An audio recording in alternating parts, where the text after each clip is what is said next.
성실하신 그 사랑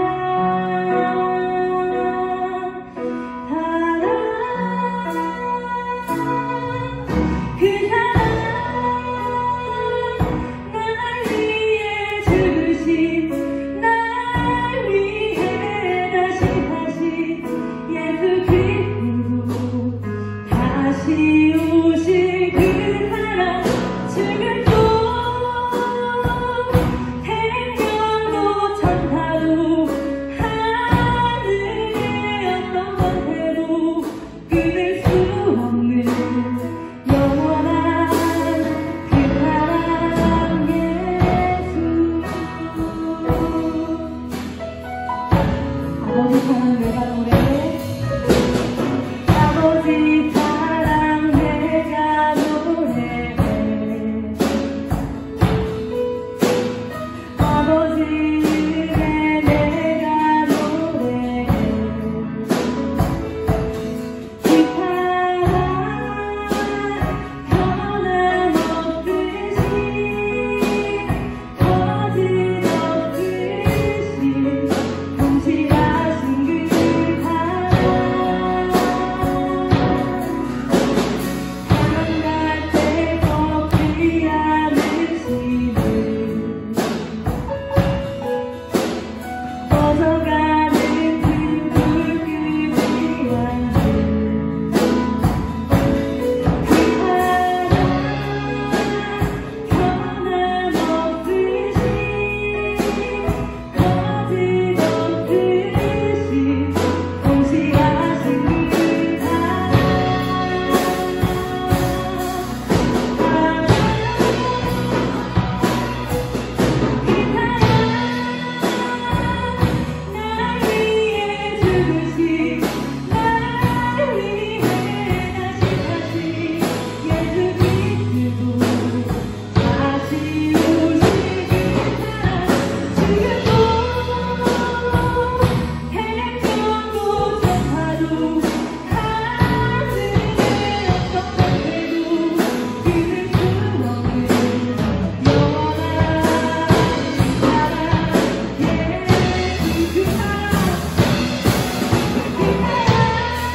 지금 불렀던 이 찬양들처럼 어떠한 것도 끊을 수 없는 주님의 그 사랑을 기억하며 나아가는 우리가 되었으면 좋겠습니다.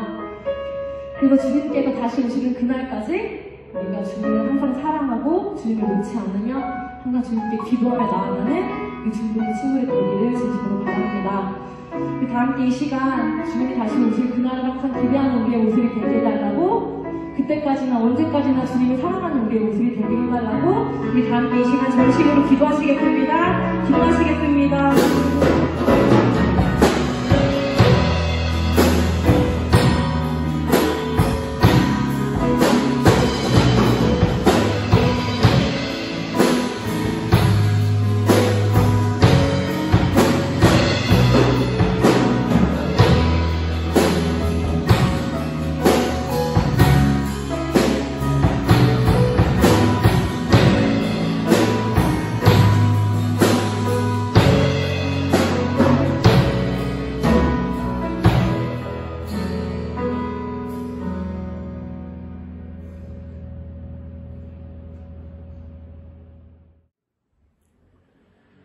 사도신경으로 우리의 신앙을 고백하겠습니다. 나는 전능하신 아버지 하나님, 천지의 창조주를 믿습니다. 나는 그의 유일하신 아들, 우리 주 예수 그리스도를 믿습니다. 그는 성령으로 잉태되어 동정녀 마리아에게서 나시고 본디오 빌라도에게 고난을 받아 십자가에 못 박혀 죽으시고 장사된 지 사흘 만에 죽은 자 가운데서 다시 살아나셨으며 하늘에 오르시어 전능하신 아버지 하나님 우편에 앉아 계시다가 거기로부터 살아있는 자와 죽은 자를 심판하러 오십니다. 나는 성령을 믿으며 거룩한 공교회와 성도의 교제와 죄를 용서받는 것과 몸의 부활과 영생을 믿습니다. 아멘. 여러분 반갑습니다. 잘 지냈나요? 어느덧 2021년도 4분의 3이 끝나고 마지막 4분의 1 10월달이 시작되었습니다. 우리 중등부만 해도요, 모여서 예배드린 날보다 함께 모이지 못한 날이 더 많았던 것 같고요. 그래서 과연 이 1년을 제대로 보내고 있나 하는 아쉬운 마음이 드는데요. 아마 여러분들도 마찬가지가 아닐까 싶습니다. 여러 가지 모양으로 좀 서운하고 아쉬운 마음들은 있겠지만요. 그래도 이 시간만큼은 그런 마음들 모두 다 내려놓고 여전히 우리와 함께 하시는 그 하나님께 마음을 집중할 수 있었으면 좋겠습니다. 우리 그런 마음으로 하나님의 말씀 함께 보도록 할 텐데요. 오늘 함께 나눌 하나님의 말씀은 창세기 27장 35절에서 38절 말씀입니다. 우리 함께 한 목소리로 읽겠습니다. 시작. 이삭이 이르되 내 아우가 와서 속여 내 복을 빼앗았도다. 에서가 이르되 그의 이름을 야곱이라 함이 합당하지 아니하니까 그가 나를 속임이 이것이 두 번째니이다.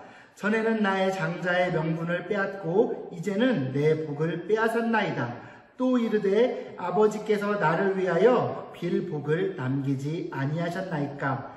이삭이 에서에게 대답하여 이르되 내가 그를 너의 주로 세우고 그의 모든 형제를 내가 그에게 종으로 주었으며 곡식과 포도주를 그에게 주었으니 내 아들아 내가 내게 무엇을 할 수 있으랴. 에서가 아버지에게 이르되 내 아버지여 아버지가 빌 복이 이 하나뿐이리이까. 내 아버지여 내게 축복하소서 내게도 그리하소서 하고 소리를 높여 우니. 여러분, 제로섬 게임이란 말 들어보셨나요? 제로섬 게임은 누군가의 이득이 반드시 누군가의 손해가 되어서 그것을 합칠 경우 제로, 0이 되는 경우를 의미하는데요. 예를 들어 축구의 경우 월드컵에서 16강 이상은 토너먼트 방식으로 치러지게 되는데요. 이 토너먼트의 경우 경기가 끝났을 때는 반드시 승자와 패자가 가려지게 되어 있습니다. 정해진 시간 안에 승부를 내지 못하면 연장전을 조금 더 치르게 되고요. 연장전에서도 승패를 가리지 못하면 승부차기를 해서 마침내는 승자와 패자를 가리게 되죠. 또 우리가 내년이면 우리나라가 대통령 선거를 치르게 되는데요. 이 선거 역시도요, 반드시 승자와 패자가 구분된다는 점에서 제로섬 게임의 하나라 할 수 있는데요. 이처럼 누군가의 승리는 반드시 누군가의 패배가 되는 이런 경우를 제로섬 게임이라고 합니다. 그런가 하면 이런 제로섬 게임과 달리 한 사람의 이익이 꼭 다른 사람의 손해가 아니라 모두가 함께 많은 이익을 누릴 수 있는 경우를 가리켜 플러스섬 게임이라고 하기도 하는데요. 여러분, 그렇다면 하나님께서 누군가를 사랑하시고 하나님께서 누군가에게 복을 주시는 것은 이런 제로섬 게임일까요? 아니면 플러스섬 게임일까요? 누군가가 하나님의 복을 누리게 되면 다른 사람은 하나님의 복을 누릴 수 없을까요? 아니면 누군가가 하나님께 사랑을 받으면서도 다른 사람도 얼마든지 하나님의 사랑을 받을 수 있는 것일까요? 오늘 말씀을 가지고요, 이 주제에 대해 함께 생각해 보도록 하겠습니다. 여러분, 우리가 지난주에 이삭의 두 아들 에서와 야곱을 만나보았었죠. 어느 날 이삭이요, 그 두 아들 중 에서만을 따로 부릅니다. 그리고는 이렇게 말하죠. 에서야, 아무래도 내가 곧 죽을 것 같다. 그러니 내가 좋아하는 네가 사냥해서 만든 그 요리 좀 나에게 가져다 주. 내가 그것을 빨리 먹고 너에게 마음껏 축복을 해주마. 라고 말이죠. 제가 지난주에요, 장자의 명분을 이야기하면서 장자에게는 하나님의 이름으로 축복을 받을 권리를 가진다라는 이야기를 했었는데요. 지금 그 장자의 축복을 이삭이 에서에게 주려고 하고 있는 것입니다. 그리고 이후에는 어떻게 되느냐? 아마도 이 중에는 주일학교 시절부터 이 이야기를 많이 들어본 친구도 있을 텐데요. 이렇게 이삭과 에서가 나눈 이야기를 이삭의 아내 리브가가 몰래 듣게 되고요. 리브가는 자신이 더 좋아했던 자녀인 야곱에게 이 사실을 알려주어서요. 야곱이 형 에서처럼 변장해서 아버지 이삭이 좋아하는 요리를 들고 이삭 앞으로 나아가게 합니다. 그리고는 당시에 신체적으로도 영적으로도 눈이 어두워져 있던 이삭은 결국 그 야곱이 형으로 변장한 것임을 눈치채지 못하고요. 야곱에게 결국 형 에서에게 주었어야 할 그 축복을 주게 되죠. 그리고 이후에 진짜 에서가 사냥을 마치고 요리를 해서 아버지 이삭에게 가게 되는데요.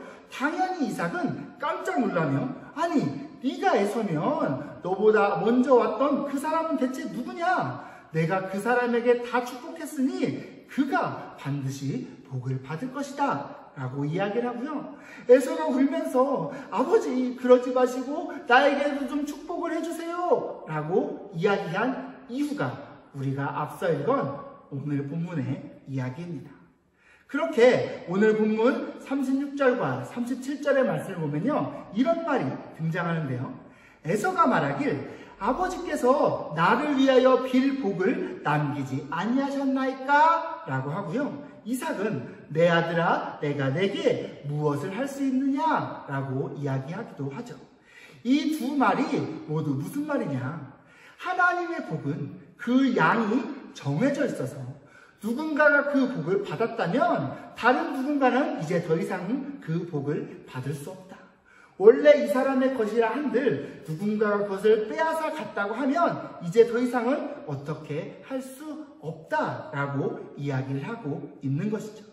무슨 말이냐? 하나님의 복이라는 것이 누군가가 가지면 다른 누군가는 가질 수 없는, 하나님의 사랑에 있어서 누군가가 승리했으면 누군가는 패배할 수밖에 없는 제로섬 게임인 것처럼 이야기하고 있다는 것이죠. 여러분 어떨까요? 하나님의 복이 정말로 그럴까요? 그렇게 누군가가 받았다면 이제 누군가는 결코 받을 수 없는 것일까요? 하나님께서요, 누군가를 특별히 사랑하셔서 그 사람에게 당신의 복을 부어주시면 이제 그 사람이 아닌 다른 누군가는 하나님의 사랑을 받을 수도 없고 하나님의 복을 누릴 수도 없는 것일까요? 많은 사람들이요, 이런 오해를 하곤 합니다. 하나님께서 이스라엘 백성들을 특별히 사랑하셔서 같은 중동 지역에 살지만 이슬람교를 따르는 다른 사람들은 하나님의 사랑을 받을 수가 없다, 이렇게 말하기도 하고요. 예전에 인도네시아에서 큰 쓰나미가 덮쳐서 많은 사람들이 죽게 되었을 때요, 그 인도네시아는 무슬림, 이슬람교를 믿는 사람이 너무 많아서 하나님께 벌을 받은 것이다 라고 이야기할 정도였죠. 여러분 정말 그랬을까요? 하나님께서요, 이스라엘 백성 혹은 하나님 믿는 사람만 사랑하셔서 하나님을 믿지 않고 다른 종교를 따르는 사람들은 미워하시고 벌을 주시고 그러셨던 걸까요? 아닙니다. 우리 하나님은요, 누군가를 사랑한다고 해서 다른 누군가는 사랑할 수 없는 분도 아니고요, 누군가에게 복을 내리신다고 해서 다른 누군가는 그 복을 누릴 수 없는 것도 아닙니다. 우리 하나님은요, 당신을 사랑하고 믿는 사람에게만 당신의 복을 주시는 분이 아니시라요. 하나님을 알지 못하는 사람, 하나님을 부인하는 사람이라 해도 얼마든지 그 복을 누릴 수 있도록 길을 열어주시는 그런 분이시라는 것이죠. 실제로요, 우리가 아까 살펴보았던 것처럼 오늘 본문에서 자기는 하나님의 복을 동생 야곱에게 빼앗겼기 때문에 이제는 받지 못할 것이라고 얘기했던 그 에서조차도요, 하나님께서는 결코 외면하지 않으시는데요. 우리 신명기 2장 4절에서 5절 말씀을 함께 한번 읽어볼까요? 신명기 2장 4절에서 5절입니다. 시작! 너는 또 백성에게 명령하여 이르기를 너희는 세일에 거주하는 너희 동족 에서의 자손이 사는 지역으로 지날진대 그들이 너희를 두려워하리니 너희는 스스로 깊이 삼가고 그들과 다투지 말라. 그들의 땅은 한 발자국도 너희에게 주지 아니하리니 이는 내가 세일산을 에서에게 기업으로 주었습니다. 아멘. 이 말씀을 보니까요, 세일산을 에서의 후예들에게 기업으로 준 사람이 누구냐? 이 본문에 등장하는 내가 라고 하는 이 사람이 누구냐? 바로 하나님이십니다.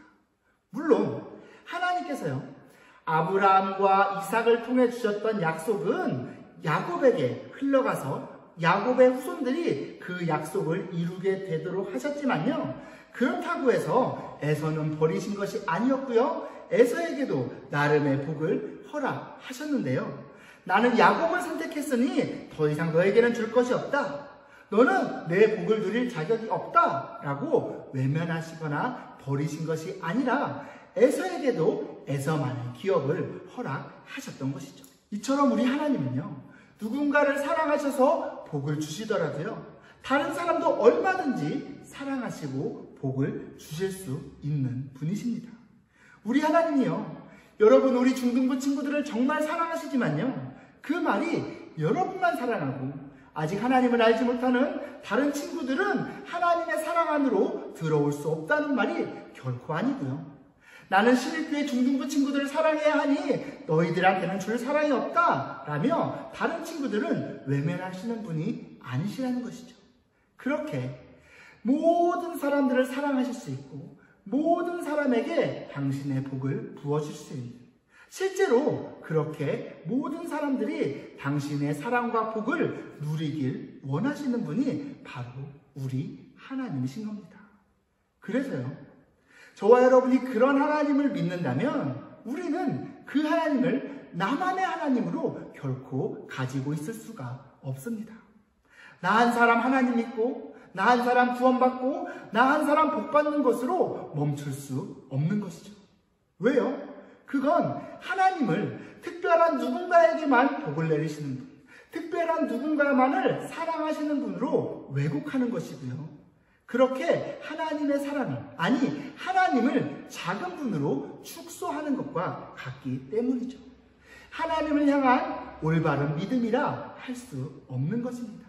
대신에요, 저와 여러분이 하나님을 바로 알고 하나님의 사랑과 하나님의 복을 바로 이해하면요, 우리는 어떻게든 그 사랑을 나누고 흘려보내고자 애쓰게 되는데요. 제가 어릴 적에 자주 불렀던 찬양 하나가 있어서 여러분께 좀 소개해 드리고자 합니다. 찬양의 가사를 좀 집중해서 들어주시기 바랍니다.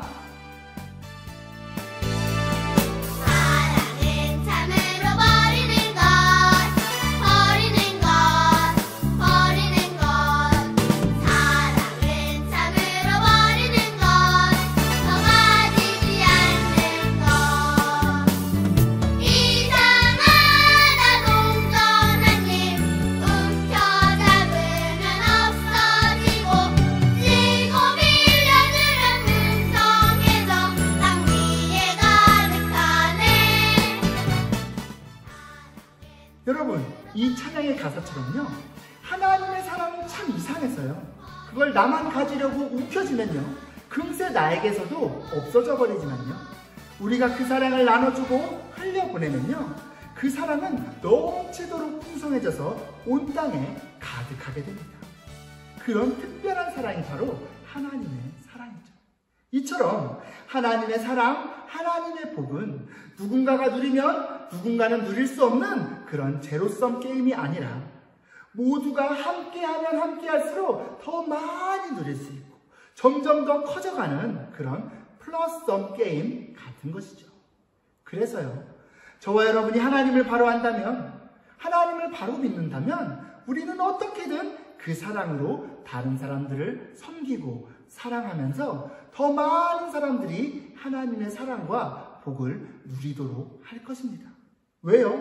그럴수록 우리 자신도 더 큰 하나님의 사랑과 복을 누릴 것을 알고 있으니까요.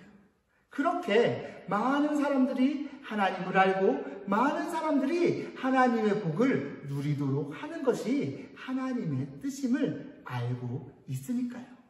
그렇게 사랑을 흘려보내고 하나님의 복을 흘려보내는 삶이 진짜 하나님을 제대로 알고 제대로 믿는 진짜 믿음의 삶인 것입니다. 이러한 사실을 기억하면서요, 이제는 하나님을 실제보다 작은 분, 어떻게든 편가르고 차별하시고 특별한 한쪽만 사랑하시는 그런 분으로 오해하지 말고요, 여러분이 받은 하나님의 사랑이 감사하면 감사할수록 그 사랑을 더 많은 사람들에게 흘려보내는 여러분들 다 되시기를 바랍니다. 하나님의 복은 누리면 누릴수록, 나누면 나눌수록 더욱 풍성해지는 것임을 기억하면서 여러분들로 인해 더 많은 사람들이, 여러분의 가족, 여러분의 친구, 여러분 주변의 모든 사람들이 함께 그 복을 누릴 수 있도록 매일매일 하나님의 사랑을 나누고 흘려보내는 우리 모든 중등부 친구들 다 되기를 진심으로 소망합니다. 기도하시겠습니다. 하나님 아버지 감사합니다. 이삭과 에서는 하나님의 복을 오해해서 한 사람이 받아 누리면 다른 사람은 더는 받을 수 없을 것처럼 오해하였지만 하나님의 복은 그렇지 않아서 얼마든지 모두가 함께 누릴 수 있는 것임을 오늘 말씀을 통해 깨닫게 하시니 감사드립니다. 혹시 그동안 우리들도 입으로는 하나님을 믿는 하나님의 자녀라고 하면서 그 사랑을 나누고 전하는 일에는 관심을 두지 않고 살았다면 용서하여 주시옵소서. 이제는 더 많은 사람이 더 풍성하게 하나님의 사랑과 복을 받아 누릴 수 있도록 그 사랑을, 그 복을 전하며 흘려보내는 우리들이 되게 하시고, 그렇게 우리들이 세상 가운데 하나님의 사랑을 전하는 통로가 되도록 은혜 내려 주시옵소서. 비록 우리가 한 자리에 함께 모이지는 못하지만 어느 자리에 있든 우리 모든 중등부 친구들이 하나님의 사랑 안에서 하나님과 함께 살아갈 수 있도록 하나님의 복을 넘치도록 부어 주시옵소서. 감사드리며 예수님의 이름으로 기도드립니다. 아멘. 우리 주 예수 그리스도의 은혜와 아버지 하나님의 사랑과 성령의 교통하심이 너희 무리와 함께 있을지어다. 아멘.